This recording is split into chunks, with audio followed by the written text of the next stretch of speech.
This evening, first, defending Essequibo. Guyana takes Venezuela back to the International Court of Justice, seeking urgent action as Caracas plans elections in the disputed region. Plus, gold smuggling bust. SOCU strikes again. 2 Brazilian nationals caught with over $26 million in cash as authorities crack down on illegal gold exports. Also, gold scholars shine. Over 300 Guyanese celebrate their master's degree through the GOAL-UNICAF partnership. How this initiative is shaping the nation's future. And new airline, new opportunities. KLM Royal Dutch Airlines is set to land in Guyana. What this means for travel, trade, and tourism. Finally, training gone wrong.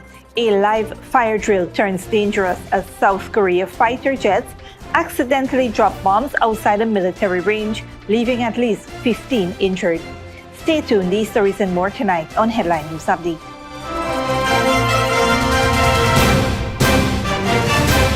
Welcome to this broadcast of Channel 2's Headline News Update for March 6, 2025. I am Bibi Bacchus. Thank you for joining us.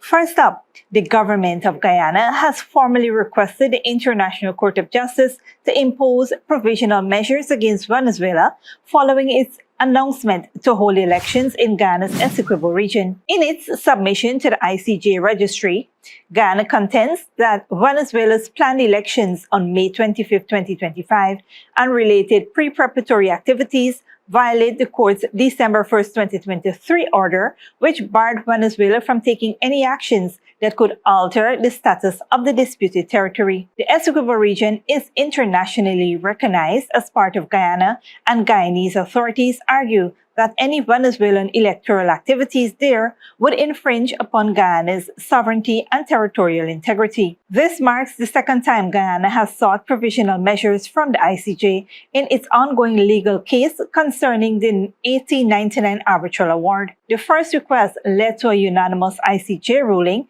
affirming that Venezuela must refrain from actions altering the current administration of Essequibo by Guyana. The Ministry of Foreign Affairs and International Cooperation has also called for an urgent hearing to prevent irreparable harm to Guyana's rights before the planned elections take place. On a different note, 19-year-old Kavita Beatson, who was critically injured in a hit-and-run accident last Sunday that claimed the life of her 9-month-old baby girl, has succumbed to her injuries. Beatson passed away at the Georgetown Public Hospital earlier today, according to her uncle-in-law, Ganesh Gomani. The tragic accident occurred on March 2nd around 6:30 p.m. on Line Path Public Road, Quarantine Berbice. Reports indicate that 17-year-old Suruj Narain was riding an electric cycle with his wife Kavita and their baby Eli Suruj Narain when they were struck from behind by a white field wagon. The impact threw them onto the road, causing severe injuries. The victims were rushed to the Skeldon Public Hospital and then transferred to the New Amsterdam Public Hospital before Kavita was moved to Georgetown Public Hospital. Sadly, the baby succumbed to her injuries en route on Monday. While the car involved in the accident has been located and impounded at the Springlands police station, the driver, identified as Avinesh Naidu of Quarantine Berbice, remains at large. Police efforts to apprehend him have so far been unsuccessful. Meanwhile, the car's owner, Vedwati Arjun of Crabwood Creek, has been questioned by authorities and is assisting with the investigation. Tushan Surnarain, the sole surviving victim, remains hospitalized at the New Amsterdam Public Hospital as police continue their hunt for the driver. Moving on, the Special Organized Crime Unit has successfully disrupted a major illegal gold smuggling operation in Letem Region 9, arresting 2 Brazilian nationals and seizing over $26 million Ghana in cash. Acting on credible intelligence, SOCU officers intercepted the suspects before the gold could be moved across the border. The individuals in custody are 42-year-old Albino Vieira, a salesman, and 39-year-old Irizangela D'Oliveira, a clothes vendor, both from Bovista, Brazil. They are currently assisting with the investigation.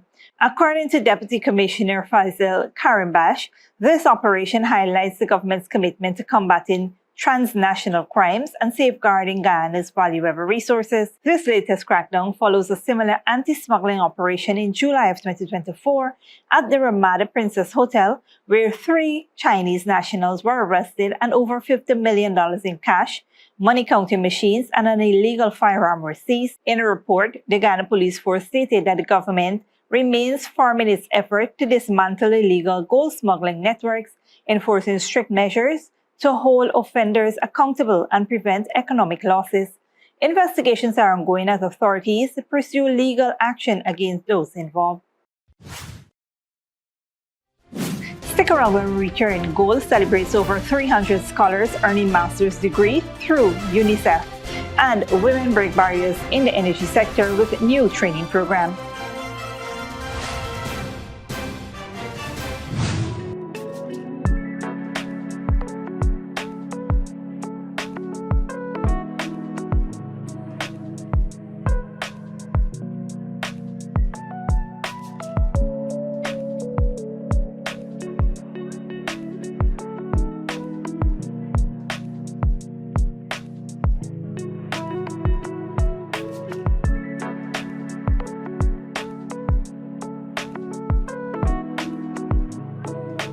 On your marks, speed, strength, passion. This is where the best of the best rise to the challenge. The Ministry of Education presents the National Secondary Schools Track and Field Championships. 3 days of intense competition, raw talent, and unforgettable moments. From March 11 to March 13, 2025, the National Track and Field Center will witness greatness unleash itself. National Secondary Schools Track and Field Championships, March 11 to 13, National Track and Field Center, West Coast Demerara. Nationals, where stars are born. Sponsored by Ministry of Education, Vitamalt, Triscuit, Democo Ice Cream, Malta Supreme, Powerade, and Rainforest Waters. Sneakily with a gift of sight from Modern Optical Services. Let our professional team examine and prescribe what's best for your eyes. Current smiles make fashionable faces. See us for a full line of optical services, including brand name and prescription eyewear.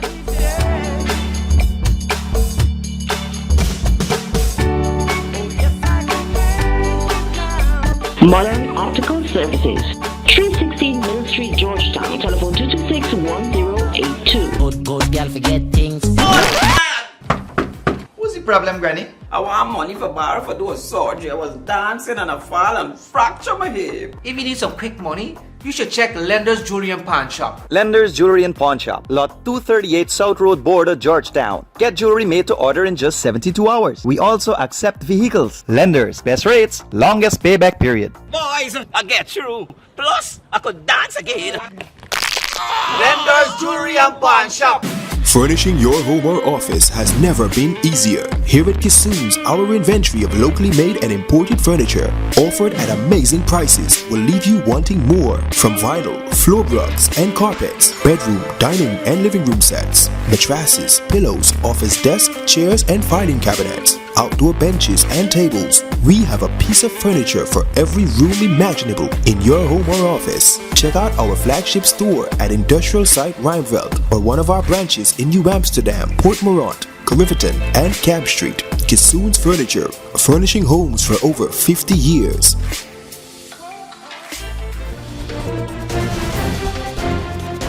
Welcome back. The Guyana Online Academy of Learning GOAL is celebrating the success of more than 300 scholars who have completed their master's degree through its partnership with UNICEF.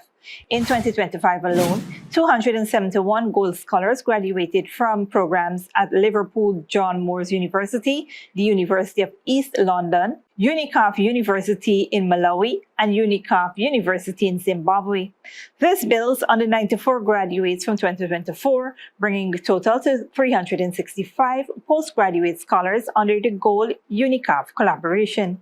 The programs span a wide range of fields, including education, public health, international relations, law, business administration, and data science, equipping scholars with specialized skills for professional growth. GOAL Director Professor Jacob Obide lauded the achievement, stating that the graduates' success reflects the quality of education offered through this strategic partnership. He emphasized that the initiative contributes to Ghana's human capital development and supports the country's long-term growth goals. GOAL has received a record 11,600 applicants this year, surpassing previous numbers according to Dr. Opidai. With 6,000 applications already reviewed and scholarships being granted, Opidai is confident that GOAL will exceed its target of 9,000 allocations. Since its launch in 2020, GOAL has awarded nearly 30,000 scholarships, surpassing the 20,000 initial mark. The program, which offers free access to international degrees and diplomas, is a collaboration between the Ministry of Education and Public Service. In other news, a new airline is bound for Guyana. KLM Royal Dutch Airlines will commence operations in Guyana on June 4, 2025, expanding international travel options and strengthening the country's global connectivity. Minister of Public Works, Bishop One Edgehill, met with the KLM delegation on Wednesday to discuss logistics, regulatory compliance, and market strategies ahead of the airline's launch. The discussion focuses on ensuring smooth operation and aligning with the government's goal of enhancing air travel accessibility. KLM's entry into Ghana's aviation market is expected to boost tourism, trade, and economic growth, offering travelers greater access to Europe, Asia, and the Americas through the airline's extensive network. The airline will operate via the Chedijagan International Airport, joining other recent international carriers in improving Ghana's air connectivity to destinations including Houston, St. Lucia, London, Cuba, and Colombia. Government officials, including the Ghana Civil Aviation Authority and CJIA representatives, attended the meeting, underscoring their commitment to expanding air transport options for Guyanese and international travelers. Moving on, with International Women's Day approaching, women around the world are being recognized and celebrated for their social, economic, cultural, and political achievements, and Guyana is no different. Women in Ghana's energy sector are closing the gender gap through a newly launched female apprenticeship training program. The 2-year course, facilitated by the Board of Industrial Training, will equip 20 women with electrical installation and solar photovoltaic technology skills. The initiative aims to increase women's participation in the traditionally male-dominated energy sector. Minister of Human Services and Social Security Dr. Vinay Prasad, speaking at the launch, endorsed the International Women's Day 2025 theme for all women and girls, rights, equality, empowerment. This year's International Women's Day is an important one. The United Nations observed this day 50 years ago. And prior to that, in 1911, there was a movement for women to have rights in all kinds of things, from the right to vote, right to education, the right to be seen, the right to be heard. And here we are today, 50 years later, on that journey, but getting you into areas that are not conventional to you, getting you into areas where you are becoming leaders in the area, not merely participants in the area. This year's theme focuses on empowerment, equality, and rights. And today, by this simple act of launching this program, you are in essence embodying all of these things. Minister Prasad said the program provides an ideal platform for women to become skilled and to drive innovation and transformation in Ghana's expanding energy sector. As you move forth today, this apprenticeship program is an investment, a tangible one, in Guyana's sustainable, low-carbon future and the potential of 20 of you very, very intelligent, talented, courageous women here. This initiative is funded by the International Development Association and the Canada Clean Energy Forest Climate Facility under the World Bank's Caribbean Efficient and Green Energy Building Project.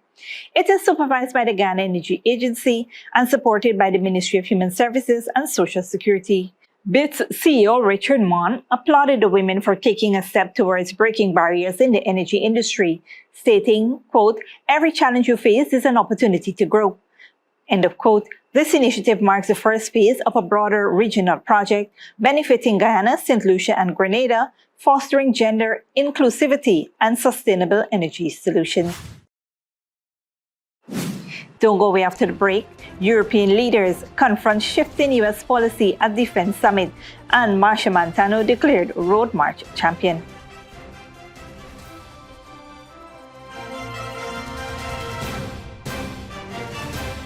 Furnishing your home or office has never been easier. Here at Kissoon's, our inventory of locally made and imported furniture, offered at amazing prices, will leave you wanting more. From vinyl, floor rugs and carpets, bedroom, dining and living room sets, mattresses, pillows, office desk, chairs and filing cabinets, outdoor benches and tables. We have a piece of furniture for every room imaginable in your home or office. Check out our flagship store at Industrial Site Rijnveld or one of our branches in New Amsterdam, Port Morant, Riverton and Camp Street. Kissoon's Furniture, furnishing homes for over 50 years. Sneakily with a gift of sight from Modern Optical Services. Let our professional team examine and prescribe what's best for your eyes. Current smiles make fashionable faces. See us for a full line of optical services, including brand name and prescription eyewear.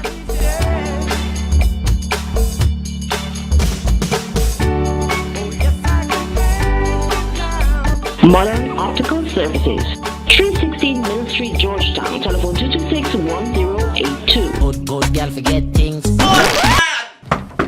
What's the problem, Granny? I want money for borrow for those surgery. I was dancing and I fall and fracture my hip. If you need some quick money, you should check Lender's Jewelry and Pawn Shop. Lender's Jewelry and Pawn Shop, Lot 238 South Road Border, Georgetown. Get jewelry made to order in just 72 hours. We also accept vehicles. Lender's, best rates, longest payback period. Boys, I get through. Plus, I could dance again.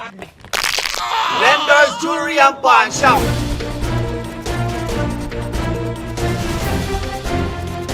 Welcome back. Now we take a look at what's happening in the region and around the world. Marcia Montano has been declared this year's Road March champion. Confirmation came from SOCU President Annesley King during a media briefing at the Queen's Park Savannah.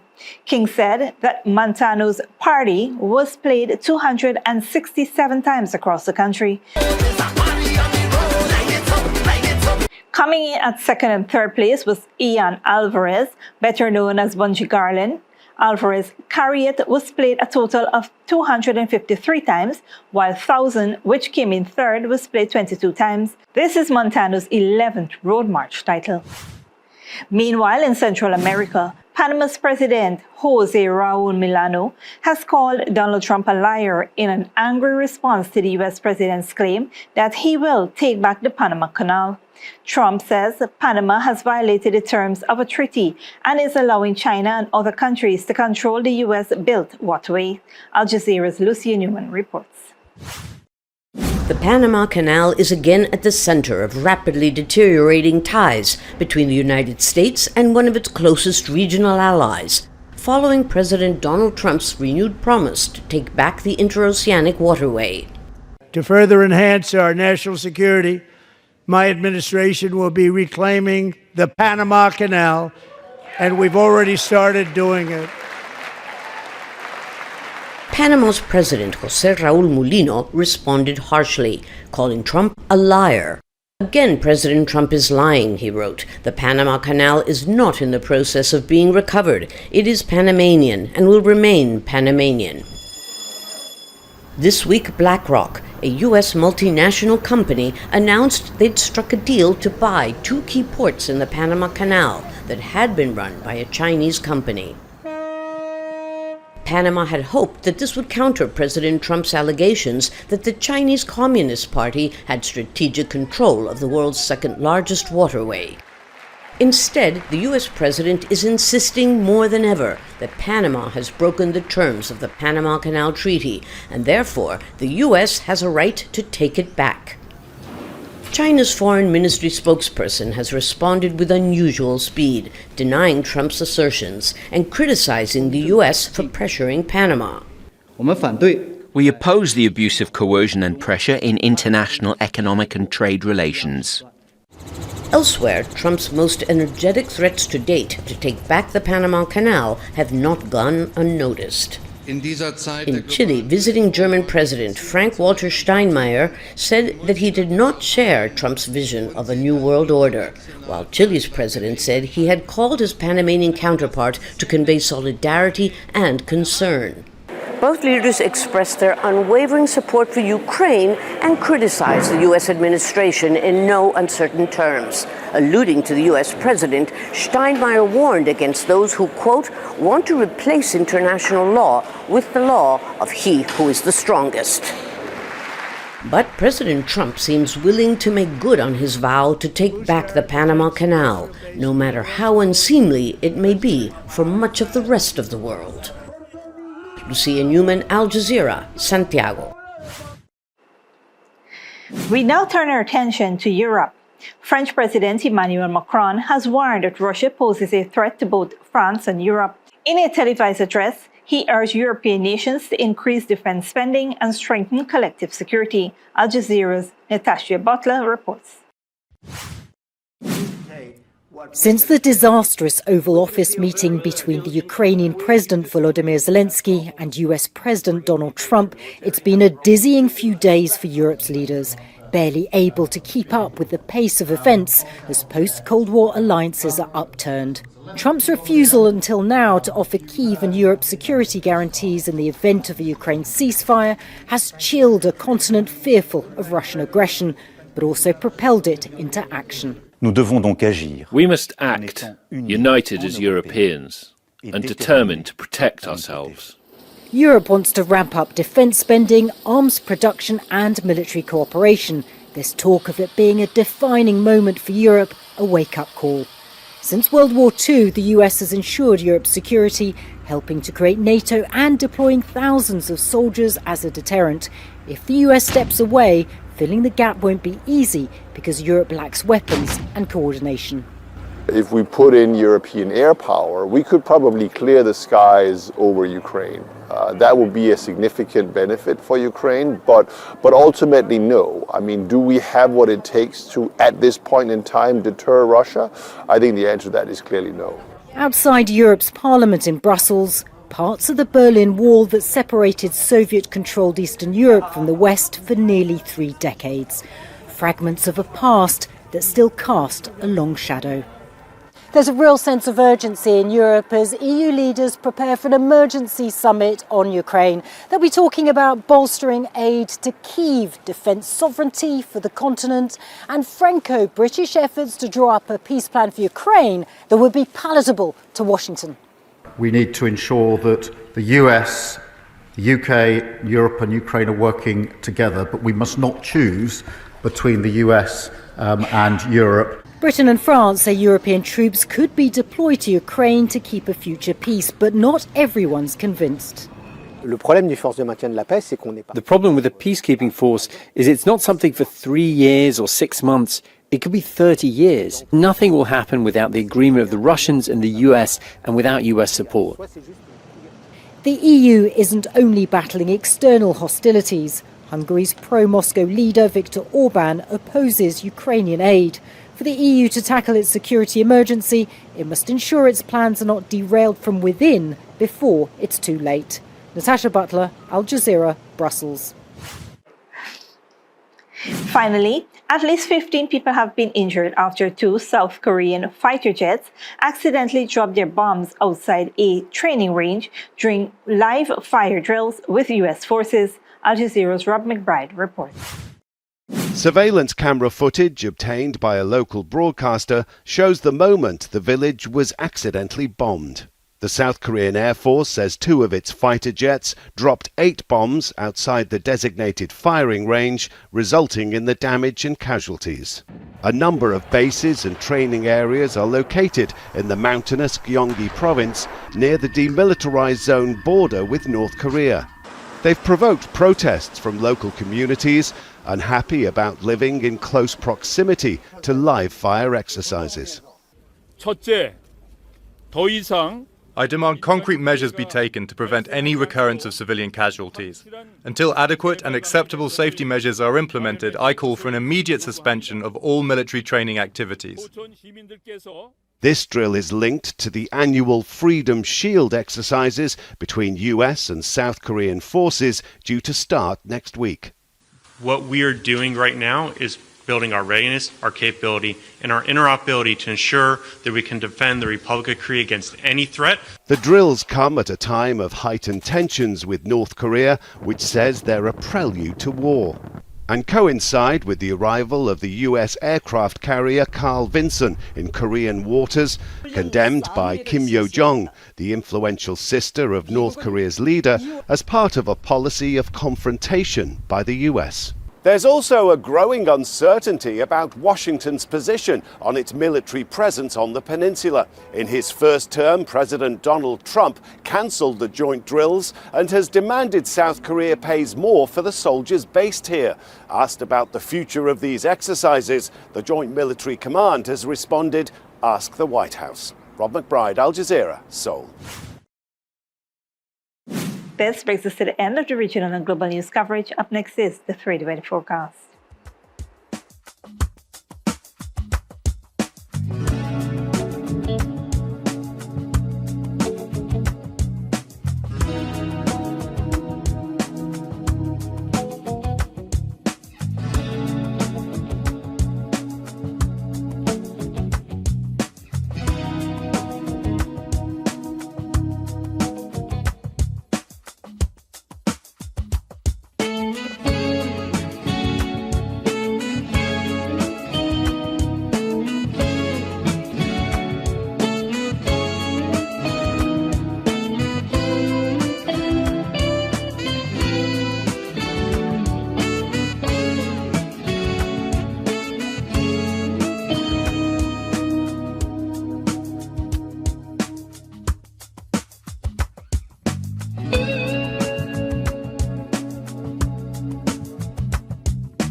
And that's Up TV2 Headline News for this Thursday evening. As we take our leave, we invite you to follow us on Facebook and YouTube. You can tune in tomorrow at 6:30 a.m. for a rebroadcast and at 7 p.m. for more news. Until then, please take care of yourself and each other.